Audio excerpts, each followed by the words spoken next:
Guys, we are back with our sugar push left side pass. This was our intermediate class. So we did, we added a turn for the leaders and we did a head loop on the sugar push. So when you do this, we're going to open up our left side a little bit to make this head loop a little easier. So I don't want to face forward and try to get that over my head. So I open that, did I say left side? Right side, y'all know me, even on my own body. And I'm going to do triple. We started with that, stepped into that space, anchor, step. Then we added the paddle turn both for the leader and the follower. So I did 4, 5, and 6. And what we talked about was that concept of resistance when we feel a leader make a connection to us. So if I caught the top and I was pushing down a little bit, she's giving resistance up. If I'm pushing in from the side, she's giving resistance out, right? So we want to make sure that just because I do this doesn't mean that you take off and go, followers. You're creating a resistance. Just a little enough to match that point of connection. Cool? And we said, leaders, if it takes you a little longer for that turn, like if you just do walk, walk, it doesn't matter if she did it, like if she did a triple, she's going to have to wait until I lead the next movement. So you take all the time you want if you need to. Then we worked with windows of opportunity, which is what we're going to do this month, and we did a left side slingshot. We talked a lot about getting rid of this concept of bringing that right hand through. No prepping of a slingshot, it's very linear. So I'm opening up my left side, the hands are coming towards me and wide. I'm also not shaped to my partner, I am stacked. The hand is out in front of her body, so we don't want to be here. I'm lining it up with that shoulder. I'm lunging, so I'm not going like this and trying to lean back.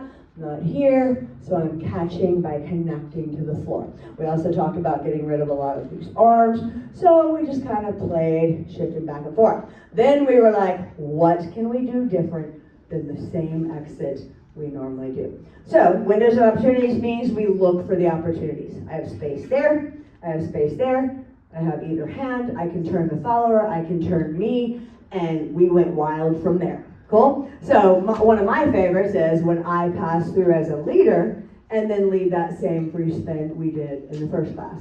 So that was one option. This is what came up with a lot of people, so I'm just going to demonstrate some of the options we did. So actually the one that Tommy taught a couple Saturdays ago was to hook into that connection and groove it around with those little struts, right? So somebody had brought that up.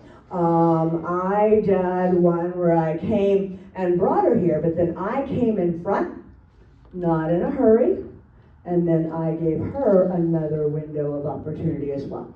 And then we could bring it out. So the idea was kind of not to just one and done, but to offer a couple opportunities for the follower as well. Another one that came up was to lead the follower, and then that hook turn, but then right here, giving space for her. That was one that Kermit had done. That was cool. I led the follower through one time and then slid to this hand, came across, led the duck, and then walked that in a circle as well. And again, we could have another window of opportunity. Yeah? So just the main thing was, one that people didn't explore a lot was for the leaders to go that way, right? So I can send her, I can come in, tell her, hey, stay right there, and I can walk through that space. You could come around behind the follower and loop over, right, and lead out.